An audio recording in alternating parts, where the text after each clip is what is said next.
Welcome back. So I'm here sitting with Paul. Paul, Hi. very nice to meet you. Nice to meet you. You're the boss of Redwolf-Boss. Yes, that's correct.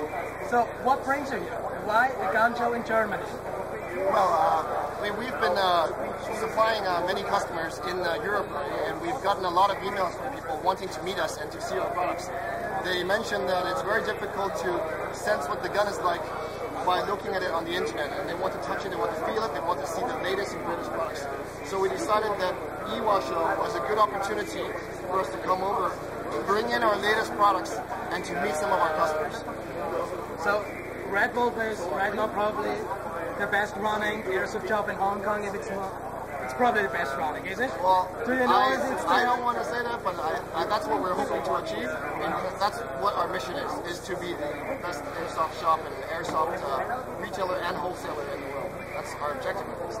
And you have launched the Redwolf UK, for example. Yes. Do you have plans to launch more European shops? Yeah, that's something that we are considering. I mean, UK was just a natural first location for our first office simply because of the language issue. We're also familiar with the UK laws, but we are looking at other regions in the European Union, and I think when the economy picks up, given the current economic crisis, once the economy, I think, recovers to some extent, we will consider opening offices in other locations as well. Can you tell us what locations you would prefer?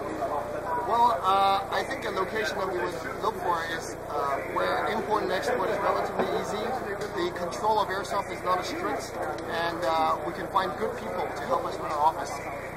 Those three things combined would be the key things that we look for. That's great. And now we have talked about the future. Let's go back to the past.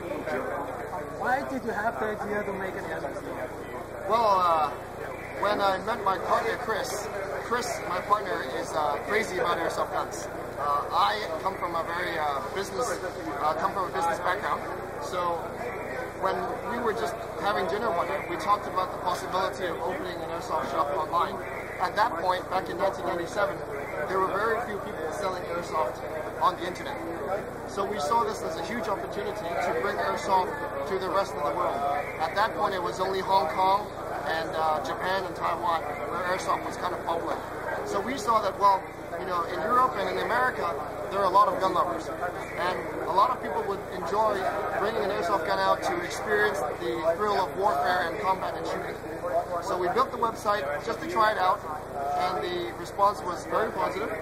So 11 years later, here we are. You know, we've got 2 offices, and we're doing a lot of retail to a lot of customers, and also supplying to a lot of shops.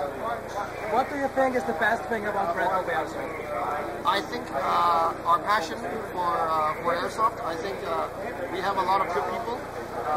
I think with any business or with any brand, it's only as good as the people behind it. And our people love airsoft. They play airsoft on a daily basis. And your people. But what about you? About me? Yeah, do you play airsoft? Yes, of course I do. You do? But not as much as they do, because I'm very busy most of the time in front of the computer nowadays. So, but if we should ever come to Hong Kong, there would be a chance that we could have a skirmish. Absolutely, yes. Okay, what gun do you use? What? I use an import. What? System of PTW. Okay. Modified, of course. Modified? By? Yes. Well, modified by our own technicians with some authentic parts. Aren't they a bit hard to get in Hong Kong, the authentic parts? Well, we have very good connections with some of the manufacturers. We are licensed with some of the manufacturers, so they're able to provide some parts that are modified for airsoft use. So we install that into the PTW. That's what I use. Custom guns, Clarence Live. Yes. Probably the most known custom gun airsoft guy ever. Yes. How did you manage it to work just for you? How did you manage it to work exclusively for Redwolf? Oh, I see. Well, Clarence was, a good friend of ours even before we started working together.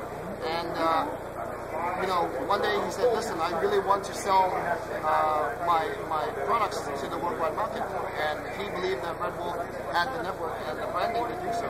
So we just decided, let's give it a shot, let's try it out. And, you know, at that point he wanted to come and sit with us every day so that he could have better communications with us. So basically, Clarence Lai now sits inside the Redwolf office.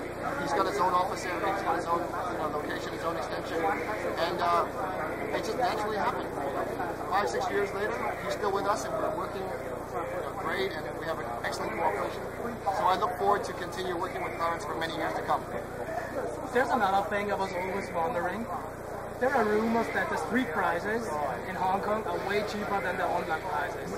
Is that true? To some extent, some of the prices in Hong Kong street are cheap, and I think it's the nature of the competition. In Hong Kong, all the stores are located in one area.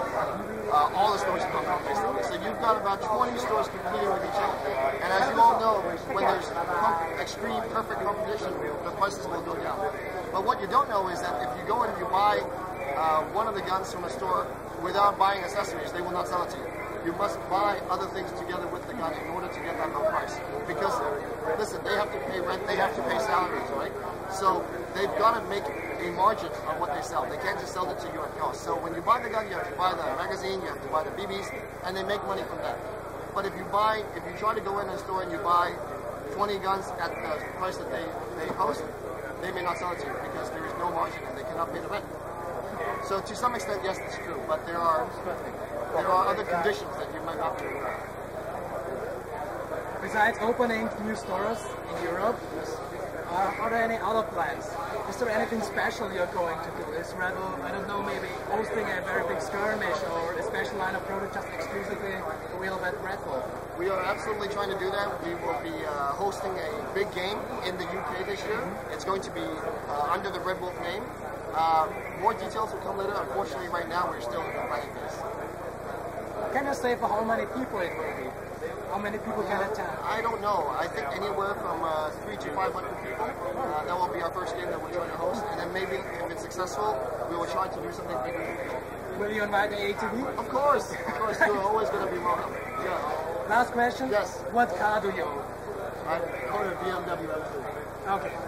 So the Ferrari in the Quad Street is not yours? I'm sorry? No. That's not mine. Thank you very much. Thank you very much. Thanks. Yeah, thank you.